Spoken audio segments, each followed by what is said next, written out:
എല്ലാവർക്കും നമസ്കാരം. ഞാൻ കഴിഞ്ഞ പ്രാവശ്യം നമ്മളുടെ ഒരു വേഗസ് നെർവിനെ കുറിച്ച് പറഞ്ഞു. നമ്മൾ സാധാരണയായിട്ട് ഡയബറ്റിസിനെ കൺട്രോൾ ചെയ്യാനായിട്ട് ഉപയോഗിക്കുന്ന മാർഗങ്ങൾ ഡയറ്റും എക്സസൈസുമാണ്. അപ്പൊ ഡയറ്റ്, എക്സസൈസ്, മെഡിസിൻ.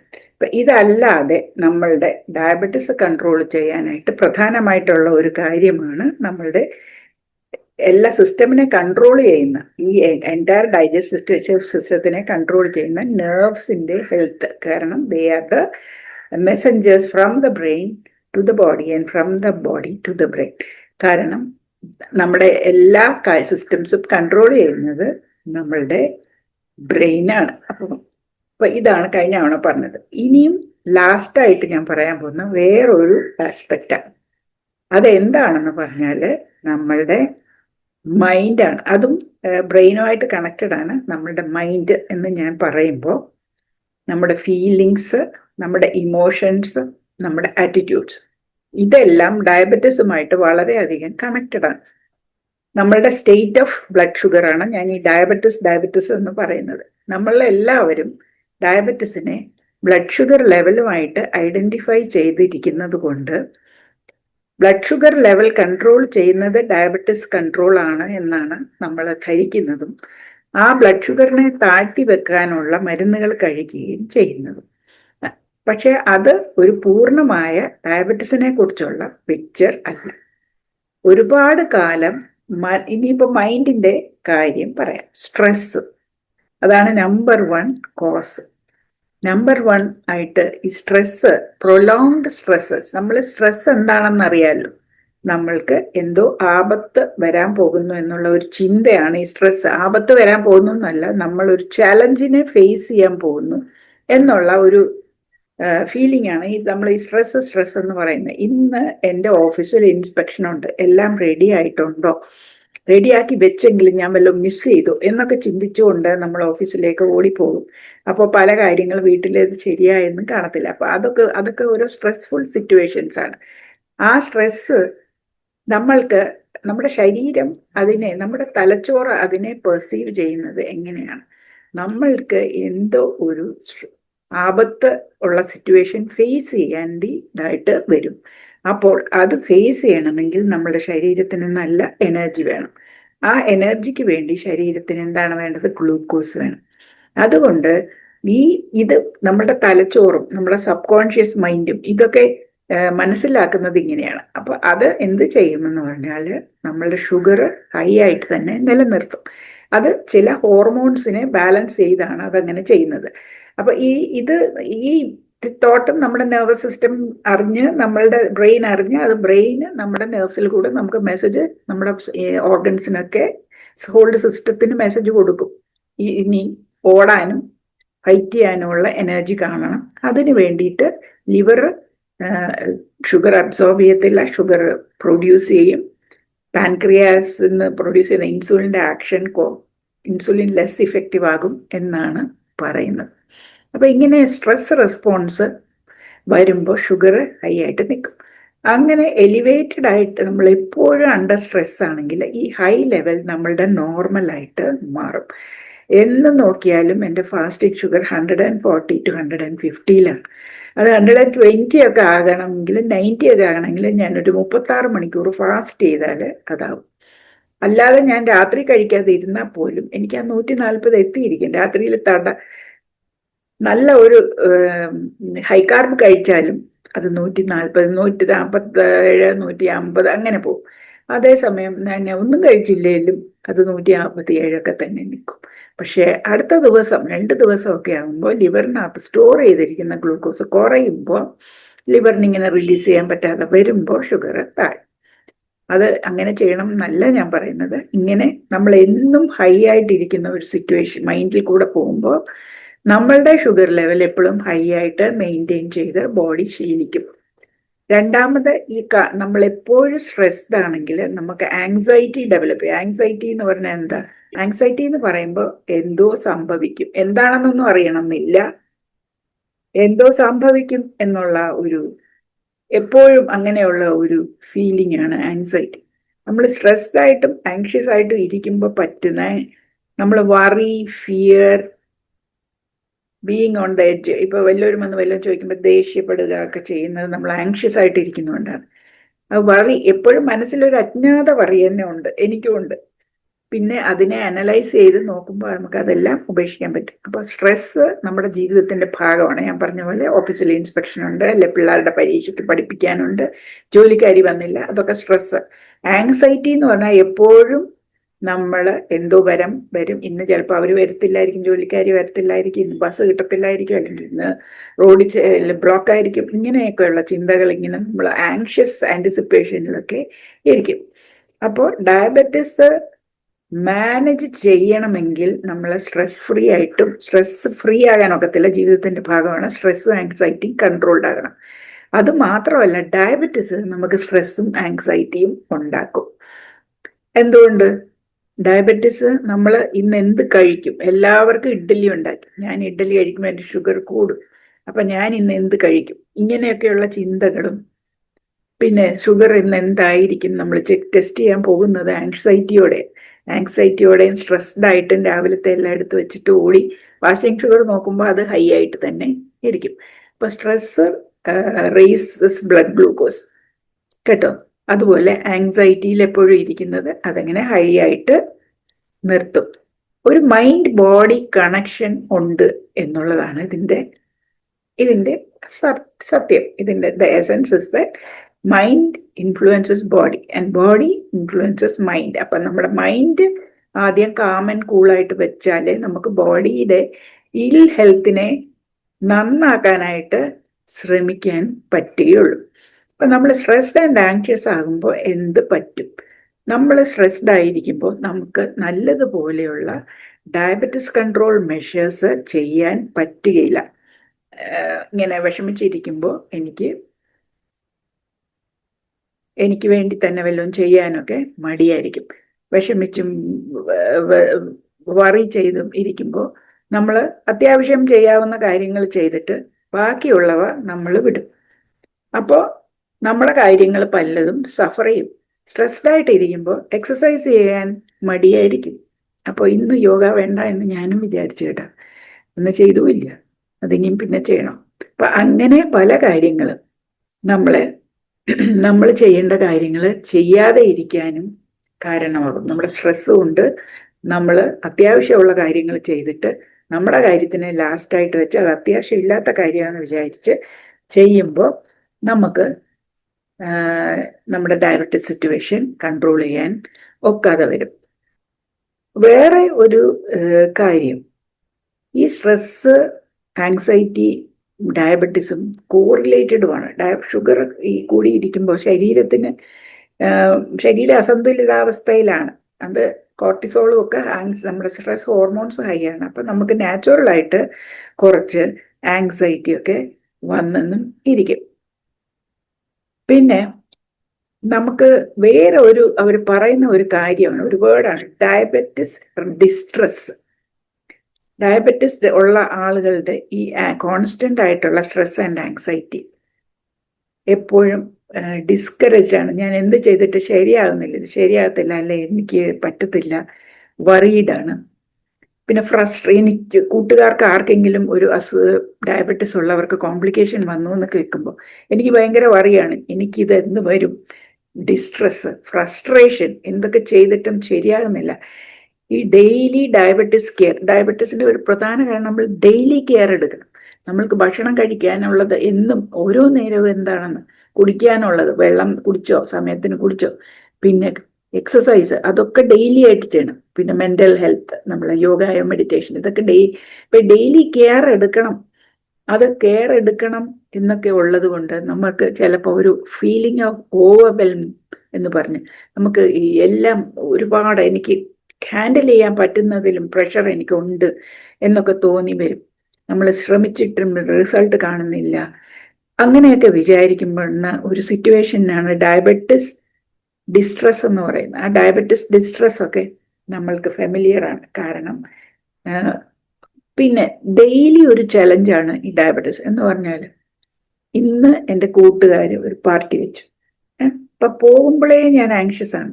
അവിടെ എനിക്ക് കഴിക്കാവുന്ന, ഷുഗർ കൂട്ടാതെ കഴിക്കാവുന്ന യാതൊന്നും കാണുകയില്ല. മിക്കവാറും കല്യാണമാണെങ്കിലും എന്ത് സംഭവമാണെങ്കിലും കേരളത്തിലെ ഡയബറ്റീസുകാർ കൂടി വരുന്നെങ്കിലും നമ്മൾക്ക് ചെല്ലുമ്പോൾ തൊട്ട് ഇറങ്ങുമ്പോൾ വരെ ഒരു വിധത്തിലും നമുക്ക് കഴിക്കാൻ ഹെൽത്തി അല്ലാത്ത, ഒരു ഡയബറ്റിസ് ഉള്ള ആൾക്ക് ഹെൽത്തി അല്ലാത്ത ഭക്ഷണങ്ങളാണ് എല്ലാ സ്ഥലത്തും വിളമ്പുന്നത് അല്ലേ.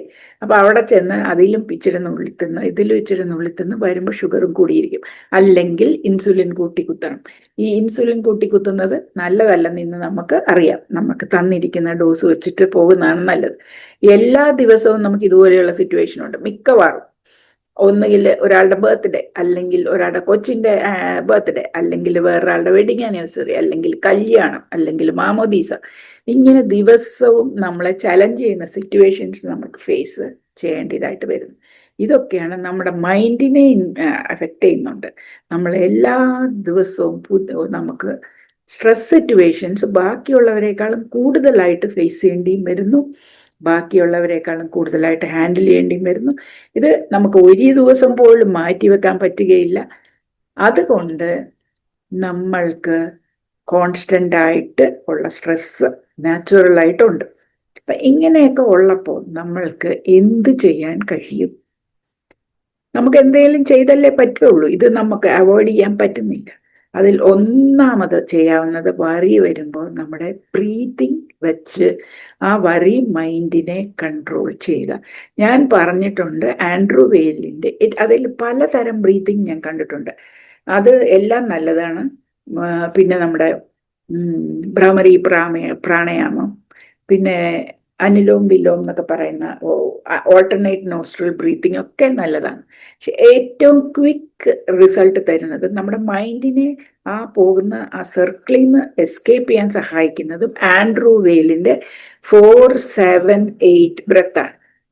Up to the count of 4 inhale, up to the count of 7 hold, up to the count of 8 breathe out. ആ ബ്രീത്ത് ഔട്ട് ചെയ്യുമ്പോൾ വായിൽ കൂടെ ബ്രീത്ത് ഔട്ട് ചെയ്യുക. ഇങ്ങനെ വെച്ചിട്ട് നാക്ക് പാലറ്റിൽ തൊടുന്ന പോലെ വെക്കാമെങ്കിൽ വെച്ച് ബ്രീത്ത് ഔട്ട് ചെയ്യുക. 4-7-8 ബ്രത്ത്. അത് 4 റൗണ്ട്, 4 പ്രാവശ്യം 4-7-8 ബ്രത്ത് ചെയ്തിട്ട് കണ്ണ് തുറന്നു നോക്കുക, കണ്ണടച്ച് ചെയ്യുക. അപ്പോൾ തന്നെ നിങ്ങളുടെ മൈൻഡ് കാമാകും. നമ്പർ 1 എൻ്റെ റെമഡി അതാണ്. നമ്പർ 2 എന്താണ്? നമ്പർ 2 ഗെറ്റിംഗ് ആക്റ്റീവ് ആണ്. നമുക്ക് എന്തെങ്കിലും ആക്റ്റീവ് ആകാനുള്ള, നിങ്ങൾ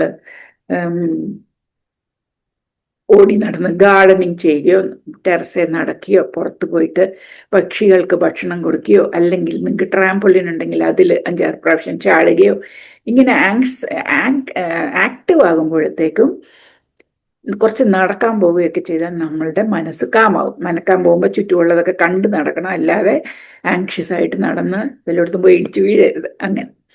അപ്പോൾ അത് നമുക്ക് കാമിങ് ആയിരിക്കും. ആ കാമിങ് ഇഫക്റ്റ് കുറേ നേരം നിൽക്കുകയും ചെയ്യും. പിന്നെ മൂന്നാമതായിട്ട് നമ്മൾക്ക് വേണ്ടി തന്നെ കുറച്ച് സമയം കണ്ടുപിടിച്ച് ചെയ്യണം. ഈ ചാനല് എനിക്ക് അതുപോലെയുള്ള ഒന്നാണ്. എനിക്കൊരു റിലീസിനും എനിക്ക് വേണ്ടി ഒരു ടൈമിനും പിന്നെ ഞാൻ ചെയ്യുന്ന കാര്യങ്ങളും എല്ലാവർക്കും സഹായമാണെങ്കിൽ ആകട്ടെ എന്നും വെച്ചാണ്. നമുക്ക് മീ ടൈം ചെയ്യുമ്പോൾ എന്ത് ചെയ്യണം, എന്താ ചെയ്യാന്ന് പലതും ചെയ്യാം. നമ്മൾ കാണാം, നിങ്ങളുടെ വീട്ടിൽ ഉള്ള സാധനങ്ങൾ കൊണ്ട് സ്വയം ഒരു ഫേസ് മാസ്ക് ഉണ്ടാക്കുക, അല്ലെങ്കിൽ ഒരു ഹെയർ മാസ്ക് ഉണ്ടാക്കി അത് ചെയ്യുക, അല്ലെങ്കിൽ ഒരു മസാജിന് പോവുക, ഒരു ഫേഷ്യലിന് പോവുക, ഒരു പെഡിക്യൂർ മാനിക്യൂറിനൊക്കെ പോവുക. ഇങ്ങനെയൊക്കെ സ്വന്തം എൻറ്റയർലി സെൽഫിഷ് ആയിട്ടുള്ള, നമ്മളതിനെ സെൽഫിഷ് എന്നാണ് വിചാരിച്ചിരിക്കുന്നത്, പക്ഷെ അത് സെൽഫ് കെയർ ആണ്. ആ സെൽഫ് കെയറിനുള്ള സ്റ്റെപ്സ് ദിവസവും എന്തെങ്കിലുമൊക്കെ ഇച്ചിരി ടൈം എടുത്ത് എന്തെങ്കിലുമൊക്കെ സെൽഫ് കെയർ ചെയ്യുക. യോഗ ചെയ്യുന്നതും സെൽഫ് കെയർ ആണ്. പിന്നെ ചെയ്യാവുന്നത് എന്താണ്? അടുത്തത് കൂട്ടുകാരോട് സംസാരിക്കുക. ഇന്ന് അത് വളരെ ഈസിയാണ്. ആരുടെയും വീട്ടിൽ പോകണ്ട, ആരെയും ഡിസ്റ്റർബ് ചെയ്യണ്ട. ടെക്സ്റ്റ് മെസ്സേജ് ഇടാം, വോയിസ് മെസ്സേജ് ഇടാം, വാട്സാപ്പ് ഗ്രൂപ്പുകളിൽ സംസാരിക്കാം.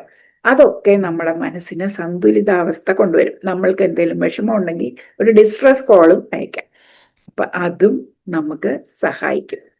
അപ്പോൾ ഇതുപോലെ ഉള്ള കാര്യങ്ങൾ ചെയ്ത് നമ്മളുടെ ആൻസൈറ്റിനെയും സ്ട്രെസ്സിനെയും കൺട്രോൾ ചെയ്യാം. അതുപോലെ നമുക്കൊരു ഹോബിയുണ്ട്, കുക്കിംഗ് ഒരു ഹോബിയാണെങ്കിൽ ആ കുക്ക് ചെയ്യുന്നതും നമ്മൾക്ക് സ്ട്രെസ്സൊക്കെ കുറച്ച് നമ്മൾക്ക് ഉണ്ടാക്കി കഴിയുമ്പോൾ ഒരു സന്തോഷമൊക്കെ ഉണ്ട്. പക്ഷേ unfortunately most of the recipes are high carb. അപ്പോൾ ഈ കാര്യങ്ങൾ പലതും ചെയ്താൽ നമ്മൾക്ക് അത് ഒരു പരിധി വരെ നമ്മുടെ മൈൻഡ് കൺട്രോൾ ചെയ്യാം, പിന്നെ മൈൻഡിനെ ഹെൽത്തി ആയിട്ട് മെയിൻറ്റെയിൻ ചെയ്യാം. മൈൻഡ് ബോഡി കണക്ഷനെ കുറിച്ച് ഒരുപാട് സ്റ്റഡീസ് ഒക്കെ നടന്നിട്ടുണ്ട്. അതുപോലെ പ്ലസീബോ നോസീബോ എന്ന 2 ഇഫക്റ്റ് ഉണ്ട് എന്ന് കണ്ടിട്ടുണ്ട്. അതിൽ ഞാൻ വായിച്ചതാണ്, ഡയബറ്റിസ് ഉണ്ട് പ്രീ ഡയബറ്റിസുകാരോട് അത് ഡയഗ്നോസ് ചെയ്ത് നിങ്ങൾക്ക് പ്രീ ഡയബറ്റിസ് ആണോ എന്ന് സൂക്ഷിച്ചില്ലെങ്കിൽ ഉടനെ തന്നെ ഡയബറ്റിക് ആകും എന്നൊക്കെ പറഞ്ഞ ആളുകൾ സ്പീഡിൽ കൺട്രോൾ ചെയ്തെങ്കിലും ഡയബറ്റിക് ആകുമെന്നും, അല്ലാതെ അത് പറയാതെ കുഴപ്പമില്ല നിങ്ങൾ ഇച്ചിരി ഇത് ചെയ്താൽ പോയാൽ മതി, ഡയബറ്റിക് ഒന്നും ആകത്തില്ല എന്ന് പറയുന്നവർക്ക് അത്ര എളുപ്പം ആകത്തില്ല എന്നും ഒരു കൂട്ടർ പറയുന്നത് ഞാൻ കണ്ടായിരുന്നു. ഇത് എത്രമാത്രം സത്യമാണെന്ന് എനിക്ക് അറിഞ്ഞുകൂടാ. പക്ഷേ നമ്മുടെ മനസ്സിൽ അപ്പോൾ ആങ്സൈറ്റി വരികയാണ്, നിങ്ങൾ പ്രീ ഡയബറ്റിക് ആണ്, നിങ്ങൾക്ക് ഡയബറ്റിസ് വരും, ഡയബറ്റിസ് ക്യൂറബിൾ അല്ല, അതുകൊണ്ട് സൂക്ഷിക്കണം, അതിന് സൈഡ് ഇഫക്ട്സ് ഉണ്ട് എന്നൊക്കെ ആദ്യമേ പറയുമ്പോൾ നമ്മൾ ആങ്ഷ്യസ് ആവും. ആരും പറയണ്ട, ഇപ്പോൾ നമുക്കിതെല്ലാം യൂട്യൂബ് വഴിയും ഒക്കെ അറിയാം, നമുക്ക് എന്തൊക്കെ വരാം എന്നൊക്കെ അറിയാം. അപ്പം അങ്ങനെ ഉള്ളത് കൊണ്ട് ആ ഒരു നോസീബോ ഇഫക്റ്റ് നമുക്ക് വരാം. നമ്മളെ മനസ്സിൽ ഇതുണ്ടാകും എന്ന് ആരെങ്കിലും പറഞ്ഞു തന്നാൽ അത് നമുക്ക് അതൊരു ടെൻഷൻ ഉണ്ടാക്കാം. പിന്നെ പ്ലസീബോ ഇഫക്റ്റ് എന്ന് പറഞ്ഞാൽ നിങ്ങൾ അറിയാമല്ലോ, പ്ലസീബോ ഇഫക്റ്റ് കൊണ്ട് കംപ്ലീറ്റ് രോഗം മാറുന്ന ആളുകളുണ്ട്. അതെങ്ങനെയാണെന്ന് എനിക്കറിയത്തില്ല. അത് മൈൻഡ് ബോഡി കണക്ഷൻ നമുക്ക് കാണിച്ചു തരാണ്. ഫോർ എക്സാമ്പിൾ, ചില ആളുകൾ ഓരോ പുണ്യസ്ഥലങ്ങളിലോ പ്രാർത്ഥനാ കൂട്ടങ്ങളിലോ പോയി അവരുടെ അസുഖങ്ങൾ മാറുന്നതായിട്ട് മാറും. ചിലരുടെ കള്ളുകൂടി മാറും. ഇതൊക്കെ എങ്ങനെ മാറുന്നു? ആ സ്ഥലത്തെ ഒരു ഊർജ്ജമാണ്, ആ സ്ഥലത്തെ ആളുകളുടെ എല്ലാവരുടെയും പോസിറ്റീവ് ഊർജ്ജമാണ്. അത് നമ്മളെ ആക്ട് ചെയ്യും, നമുക്ക് വിശ്വാസം വരുന്നു, എൻ്റെ ഇത് പോകും എന്നുള്ള വിശ്വാസം. പക്ഷെ വിശ്വാസം നമുക്ക് ഞാൻ പ്രാർത്ഥിച്ചു അല്ലെങ്കിൽ ഞാൻ ഇത് ചെയ്ത് എൻ്റെ ഇത് മാറും എന്ന് പറഞ്ഞ് എല്ലാ കൺട്രോൾ വിട്ടാൽ വിശ്വാസം നെഗറ്റീവിലേക്ക് നമ്മൾ കൊണ്ടുപോകും. പക്ഷേ ആ പോസിറ്റീവായിട്ടുള്ള ഒരു ഔട്ട്ലുക്ക് ഉണ്ട് എന്നുള്ള വിശ്വാസവും നമ്മളെ ഈ ഡയബറ്റിസ് കൺട്രോൾ ചെയ്യാൻ സഹായിക്കും. ഇതൊരു വലിയ ഫീൽഡാണ്, ഈ മൈൻഡ് എന്ന് പറയുന്നത് വളരെ വലിയ ഒരു ഫീൽഡാണ്. അതിനെ നമുക്ക് വളരെ ഈസി ആയിട്ടൊന്നും അതിനെക്കുറിച്ച് പറയാൻ എനിക്ക് അറിവുമില്ല, ആർക്കും പറഞ്ഞ് തീർക്കാൻ കഴിയുകയുമില്ല. കാരണം മൈൻഡും ബോഡിയും രണ്ടും വളരെ കോംപ്ലക്സ് ആയിട്ടുള്ള സബ്സ്റ്റൻസസ് ആണ്, സബ്സ്റ്റൻസസ് അല്ല, വസ്തുക്കളാണ്. ആ മൈൻഡ് ഒരു വസ്തുവാണെന്ന് പറയാമോ എന്ന് എനിക്കറിയത്തില്ല. അതെല്ലാം പലതരത്തിൽ ആണ് ഒരു രോഗിയെ ഇൻഫ്ലുവൻസ് ചെയ്യുന്നത്. ഒരാൾക്ക് രോഗമുണ്ടാക്കുന്നത് മനസ്സിലെ ചിന്തകളും, നമുക്ക് തോട്ടുണ്ട്, പിന്നെ ഹാബിറ്റ് ഉണ്ട്, നമ്മുടെ സ്വാഭാവികമായിട്ട് ചെയ്യുന്ന കാര്യങ്ങളും, പെർസെപ്ഷൻസ് ഉണ്ട്, നമ്മൾ ഇതിങ്ങനെയാണ് എന്ന് നമ്മളുടെ മനസ്സിൽ ചിന്തിക്കുന്നതും. പതഞ്ജലി യോഗസൂത്ര അതിൻ്റെ ക്ലാസ്സുകൾ ഞങ്ങളുടെ സാർ എടുക്കും. അതിൽ അദ്ദേഹം ആ പെർസെപ്ഷനെ കുറിച്ച് പറയുന്ന കഥ നമുക്കൊക്കെ അറിയാം. വഴിയിൽ ഒരു കയറ് കിടക്കുമ്പോൾ അത് പാമ്പാണെന്ന് വിചാരിക്കുന്നത്, അതുപോലെയുള്ള ഒരു ചില എക്സ്പെരിമെന്റ് ആരോ നടത്തി പാമ്പാണെന്ന് പറഞ്ഞ് ഒരു എലിയെ കൊണ്ട് കടുപ്പിച്ചപ്പോൾ ആളുടെ ദേഹത്ത്, ആളുടെ ബോഡിയിൽ വായിന്ന് പതയൊക്കെ വന്നതിനെ കുറിച്ചുള്ള കഥകളും. അപ്പോൾ അതുപോലെ പൊള്ളുന്ന സാധനമാണെന്ന് തോന്നുന്നു, തണുത്ത സാധനം തൊടിക്കുമ്പോൾ കൈ പൊള്ളുന്നത്, അണ്ടർ ഹിപ്നോസിസ്, ഇങ്ങനെയുള്ള പല കഥകളും നമ്മൾ കേട്ടിട്ടുണ്ട്. അപ്പം നമ്മുടെ മൈൻഡിന് നമ്മുടെ ബോഡിയെ വളരെയധികം ഇൻഫ്ലുവൻസ് ചെയ്യാം. നമ്മുടെ ബോഡിയിലുള്ള പല കാര്യങ്ങളെ മൈൻഡ് കൺട്രോൾ ചെയ്യുന്നുണ്ട് എന്നുള്ളത് സത്യമാണ്. അപ്പം അങ്ങനെയുള്ള ചില സൗഖ്യങ്ങളൊക്കെ നമ്മൾ കേട്ടിട്ടുണ്ട്. പക്ഷേ ആ സൗഖ്യങ്ങളിൽ നമ്മൾക്ക് ആശ്രയിക്കാൻ പറ്റും എന്നെനിക്ക് അറിഞ്ഞുകൂടാ. പക്ഷേ നമ്മൾ അങ്ങനെ വിചാരിക്കാതെ ഞാൻ കൺട്രോൾ ചെയ്യാനുള്ള കപ്പാസിറ്റി എനിക്കുണ്ട് എന്നും അതിന് ചെയ്യാനുള്ളതെല്ലാം ഞാൻ എന്നെ തന്നെ ഫസ്റ്റായിട്ട് വെച്ച് എനിക്ക് വേണ്ടി ചെയ്യേണ്ടതെല്ലാം ഞാൻ ചെയ്യുമെന്നും ഒരു തീരുമാനമെടുത്ത് മരുന്നുകളൊക്കെ ക്രമമായിട്ടും കൃത്യമായിട്ടും കഴിക്കുകയും അതിൽ തന്നെത്താനെ കൂട്ടലും കുറയ്ക്കലും ഒന്നും ചെയ്യാതെ ഇരിക്കുകയും ഡോക്ടറെ കണ്ട് സംശയങ്ങൾ മാറ്റുകയും നമ്മൾക്ക് മനസ്സിനെയും ശരീരത്തിനെയും ഹെൽത്തി ആയിട്ട് വെക്കേണ്ടുന്ന ഡയറ്റ്, എക്സസൈസ്, അതുപോലെ നമ്മുടെ മനസ്സിനെ വേണ്ടിയുള്ള യോഗ പോലെയുള്ള പ്രാക്ടീസസ്, മെഡിറ്റേഷൻ, ഇതൊക്കെ ചെയ്യുകയും നമ്മൾ ഗ്രാജുവലായിട്ട് ഒരു പോസിറ്റീവ് മൈൻഡിലേക്ക് വരികയും ചെയ്താൽ ഗ്ലൂക്കോസ് ലെവലിനെ കുറയ്ക്കാൻ പറ്റും. ഇത് എങ്ങനെ അറിയാം? ഹാർവാർഡ് മെഡിക്കൽ സ്കൂളിൽ ഒരു മൈൻഡ് ബോഡി മെഡിക്കൽ ഇൻസ്റ്റിറ്റ്യൂട്ട് എന്ന് പറഞ്ഞ ഒരു ഭാഗമുണ്ട്. ഹെർബർട്ട് ബെൻസൺ എന്ന് പറയുന്ന ഒരു ഡോക്ടർ, അദ്ദേഹം ഇതിൽ എക്സ്പെരിമെന്റ് ചെയ്തിട്ട് റിലാക്സേഷൻ റെസ്പോൺസ് എന്നൊരു വാക്ക് അദ്ദേഹം കൊണ്ടുവന്നു. റിലാക്സേഷൻ എന്ന് പറഞ്ഞാൽ സ്ട്രെസ് ഇല്ലാത്ത അവസ്ഥയാണ്. സ്ട്രെസ് തീരെ ഇല്ലെങ്കിൽ നമ്മൾ ഇപ്പോൾ ഉള്ളതിൽ നിന്ന് കുറച്ച് കൊടുത്താൽ റിലാക്സേഷനാണ്. റിലാക്സേഷൻ റെസ്പോൺസ് എന്ന് പറഞ്ഞാൽ ബോഡി റിലാക്സ്ഡ് ആകുമ്പോൾ നമ്മുടെ ബോഡിയിൽ ഉണ്ടാകുന്ന റെസ്പോൺസാണ്. അതെന്താണ്? ഹാർട്ട് റേറ്റ് സ്ലോ ചെയ്യും, ബ്ലഡ് പ്രഷർ കുറയും, ബ്രീത്തിങ് സ്ലോ ഡൗൺ ചെയ്യും, നമ്മളുടെ ബോഡിക്ക് ഒരു വളരെ ഉറക്കം പോലെ ഒരു നല്ല റെസ്റ്റ്, ഒരു ഓൾട്ടർ സ്റ്റേറ്റ് ഓഫ് കോൺഷ്യസ്നെസ് കുറച്ച് നേരത്തേക്ക് കൊണ്ടുവരും. ഇത് മെഡിറ്റേഷന് കൊണ്ടുവരാവുന്ന കാര്യങ്ങളാണ്. അപ്പോൾ എക്സസ് സ്ട്രെസ് ഹോർമോൺസ് ഒക്കെ നമ്മുടെ ശരീരത്തിൽ ഉണ്ടാകുന്നുണ്ടെങ്കിൽ അതിനെയൊക്കെ കൺട്രോൾ ചെയ്യും. ഈ റിലാക്സേഷൻ റെസ്പോൺസ് ദിവസവും ഒരു പ്രാവശ്യമെങ്കിലും നമ്മൾ റിലാക്സ്ഡ് ആവാൻ നമ്മൾ ശ്രമിക്കണം. നമ്മൾക്ക് വേണ്ടിയുള്ള സമയം എന്ന് പറഞ്ഞ് നമ്മൾ എടുക്കുമ്പോൾ നമ്മൾ ഒന്നുകിൽ പാർലറിലൊക്കെ പോവുക, അല്ലെങ്കിൽ നമ്മൾ സ്വയം ബ്യൂട്ടി കെയർ ഒക്കെ ചെയ്യുക, പിന്നെ സ്വയം മെഡിറ്റേഷൻ, ഓൺലൈനായിട്ടുള്ള പല യോഗയും മെഡിറ്റേഷനും ഉള്ള സ്ഥലങ്ങളുണ്ട്, അതിലൊക്കെ ചേരുക. അവരൊക്കെ പല വീഡിയോസ് നമ്മൾക്ക് അല്ലാതെ തന്നെ ഉപയോഗിക്കാനും അപ്ലോഡ് ചെയ്തിട്ടുണ്ട്. അതൊക്കെ ഉപയോഗിച്ച് നമുക്ക് ഏറ്റവും സൂട്ടബിൾ ആയിട്ടുള്ള അത് ചെയ്യുക. ഭക്ഷണം വളരെ സൂക്ഷിച്ച് നമ്മൾക്ക് ഹെൽത്തി ആയിട്ടുള്ളത് തിരഞ്ഞെടുത്ത് കഴിക്കാൻ ശ്രമിക്കുക. പിന്നെ നമ്മൾ ദിവസവും എക്സസൈസ് ചെയ്യുക. ഇതൊക്കെ കൂടെ ചെയ്യുമ്പോൾ നമുക്ക് ഒരുവിധം നമ്മുടെ ബ്ലഡ് ഷുഗർ കൺട്രോൾ ചെയ്ത് കോംപ്ലിക്കേഷൻസ് വരാതെ ഒക്കെ ഇരുത്താൻ സാധിക്കും. ജോലി വളരെ സ്ട്രെസ്ഫുൾ ആണ്, പക്ഷെ ജോലിയിൽ സ്ട്രെസ്ഡ് ആയാൽ വൈകിട്ട് വീട്ടിൽ വന്ന് ഒരു റിലാക്സിങ് ആയിട്ടുള്ള എന്തെങ്കിലും ചെയ്യുക.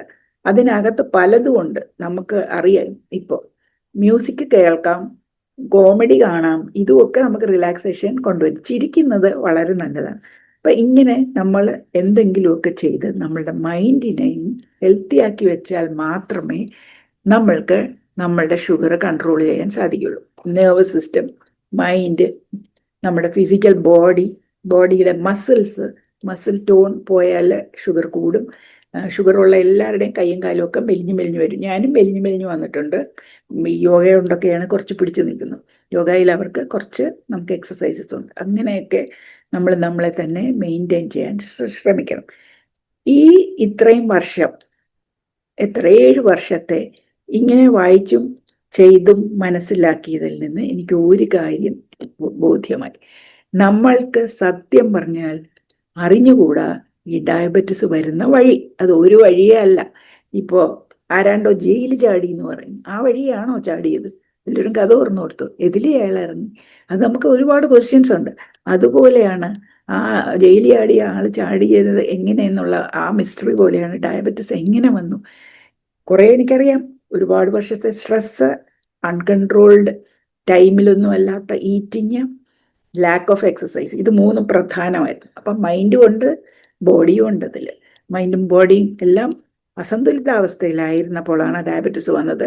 അത് തിരിച്ച് സന്തുലിതാവസ്ഥയാക്കാൻ എന്തൊക്കെ ചെയ്യണം എന്ന് ഇപ്പം ഞാൻ പറഞ്ഞു. കുറേയൊക്കെ നമുക്ക് ഇതുകൊണ്ട് കൺട്രോൾ ചെയ്യാം. അതിൻ്റെ കൂടെ നമുക്ക് ചില തരത്തിലുള്ള പ്രാക്ടീസസ് നമുക്ക് തന്നെ ഓൺലൈൻ കമ്മ്യൂണിറ്റിയിൽ ജോയിൻ ചെയ്ത് ചെയ്യാം. കൂട്ടുകാരുമായിട്ട് ടച്ച് ആയിട്ടിരിക്കാം. എനിക്ക് എൻ്റെ ബാങ്കിലെ ഒരു ഗ്രൂപ്പ് ഓഫ് ഗേൾസ് ഉണ്ട്. ഗേൾസ് എല്ലാം റിട്ടയർഡ് പീപ്പിളാണ്. ഞങ്ങളൊക്കെ 70 വയസ്സുകാരാണ്, അവരൊക്കെ 60 വയസ്സുകാരാണ്. അവരൊക്കെ ഓരോ ഗ്രൂപ്പ് ഉണ്ടാക്കി അവർ വളരെ വളരെ കാര്യങ്ങൾ ചെയ്യുന്നുണ്ട്. ഡാൻസ്, ടൂറ്, ഇതൊക്കെ അവരെ സ്ട്രെസ് ഫ്രീ ആയിട്ടിരിക്കാനുള്ളത് അവർ ചെയ്യുന്നുണ്ട്. അതുപോലെ നമ്മൾ കൺസ്ട്രക്റ്റീവായിട്ട് പല കാര്യങ്ങൾ ചെയ്യുക. ഇതൊക്കെയാണ് നമുക്ക് ചെയ്യാൻ ഒക്കുന്നത്. നമുക്ക് ഒരു കാര്യം കൊണ്ട് ഡയബറ്റിസ് കൺട്രോൾ ചെയ്യാൻ പറ്റുകയില്ല. ഇത്രയേ ഉള്ളൂ. നന്ദി, നമസ്കാരം.